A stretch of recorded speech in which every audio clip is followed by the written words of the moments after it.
Hi అండి, అందరికి welcome back to my channel. నేను మీ వైజాగ్ పిల్ల. ఈ రోజు అయితే రథ సప్తమి కదా. రథ సప్తమి పూజ ఎలా చేసుకున్నాను అనేది ఫుల్ వీడియో పెట్టలేకపోయాను అనమాట. లేచి చేసిన పని అంతా, ఎందుకంటే లేవగానే ఇంకా అయ్యవారిని పైన పెట్టాలి, ఇల్లంతా శుద్ధి చేయాలి, మళ్ళీ దేవుడికి అంతా రెడీ చేసుకోవాలని గాబరాలు కెమెరా పట్టుకోవడం మర్చిపోయాను అనమాట. కానీ పూజ మాత్రం చాలా బాగా అయ్యింది.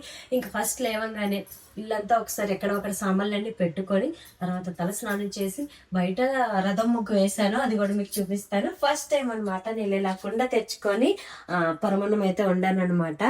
ఫస్ట్ టైం అసలు నాకు చాలా బాగా కుదిరింది కూడా. ఇక్కడ ఇబ్బంది పెట్టలేదు. పాలు కూడా పర్ఫెక్ట్ గా పొంగాయి, మీరే చూడండి. పొంగాయి కానీ ఇదంతా ఇప్పుడు క్లీన్ చేసుకునేసరికి చాలా టైం టేకింగ్ అనమాట. ఎనీవే ఇలా అనమాట. రథసప్తమి రోజు చెరుకు కర్రీ యూజ్ చేయాలి.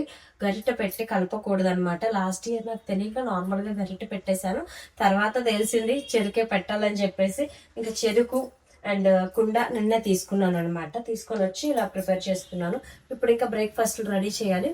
అయ్యవారిని చూసేద్దాం పదండి. గుడి దగ్గరికి వెళ్ళిపోదాం. అదే నా దేవుడి గారి.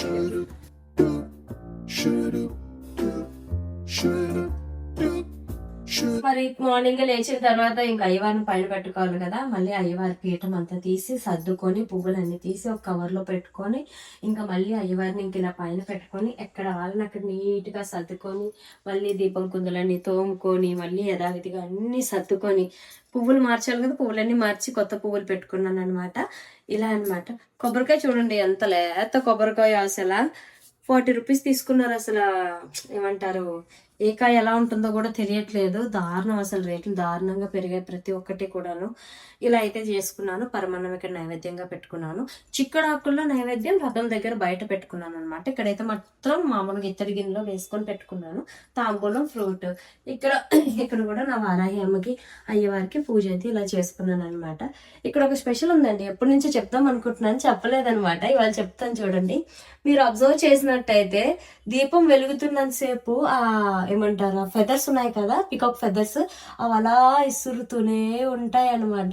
ఇంకా ఇవాళ ఏమో అది కామ్గా కూర్చుంది, లేకపోతే అలా రెండు పక్కల దేవుడికి అలా ఇసురుతూనే ఉంటాయి. అసలు మీరు అబ్జర్వ్ చేసినట్టు చిన్నగా కదులుతుంది. నార్మల్గా అయితే చాలా ఎక్కువ వీడియో తీస్తున్నానేమో కానీ అసలు అలా విసురుతూనే ఉంటాయి. భలే అనిపిస్తుంది నాకు. అయ్యవారికి ఏదో ఇలా లాల పాడుతున్నట్టు, జోల పాడుతున్నట్టు అనిపిస్తుంది అనమాట. భలే విసురుతాయి అవి. నాకు చాలా ఇష్టం. అందుకే వాటి ప్లేస్ అక్కడే. దానికి ఎటువంటి గాలి కూడా రాదు. ఈ ప్లేస్ కి అయితే మొత్తం క్లోజ్డ్ రూమ్. అసలు ఇక్కడ గాలి కూడా రాకపోతే ఇవి మాత్రం అలా చిన్నగా మూవ్ అవుతూ ఉంటాయి అనమాట. ఇక్కడ పూజ ఇలా అయ్యింది. బయట చూసేద్దాం పదండి. ఇక్కడ పూజ అనమాట. ఎవ్రీ ఇయర్ ఇలాగే చేసుకుంటాను, బయటే పెట్టుకుంటాను అనమాట. నా రథం చూసేయండి చిక్కుడుకాయలతో. ఈసారి చిక్కుడుకాయలు సరిగ్గా కుదరలేదు, మరి ఎందుకో తెలీదు. అయితే పెద్ద పెద్ద ఉన్నాయి, లేకపోతే వంకర టింకరగా ఉన్నాయి. చిన్నవి బాగా రాలేదనమాట. ఉదయం అంతే దొరికినేమో. కానీ నేను సాయంత్రం వెళ్ళడం చాలా లేట్ వెళ్ళాను మార్కెట్కి. అయితే ఇంకా 8:30 అట్లా వెళ్ళడం నాకు దొరకలేదనమాట. గోధుమల దీపం పెట్టుకోవాలి కదా.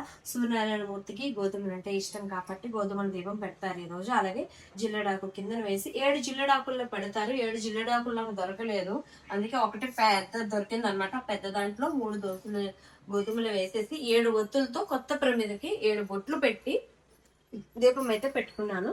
చుట్టూ ఎక్కువ దీపాలు ఉంటే నాకు ఇష్టం కాబట్టి అలానే 4 దీపాలు అటు ఇటు పెట్టుకున్నాను అనమాట.